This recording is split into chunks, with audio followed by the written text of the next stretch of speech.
Осетия всегда претендует и рассчитывает только на золото, так что будем рассчитывать только на золото. Хочу поблагодарить каждого, кто за нас болел, кто переживал, кто сидел у экранов, кто полетел такую дальнюю дорогу.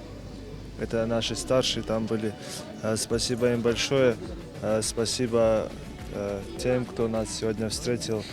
Спасибо вот этим младшим поколениям. Мы рассчитывали на такой результат, готовились долго с тренерами своими и довольны результатом, потому что завоевали эту лицензию и, скорее всего, надеемся, будем представлять сборную команду нашей страны.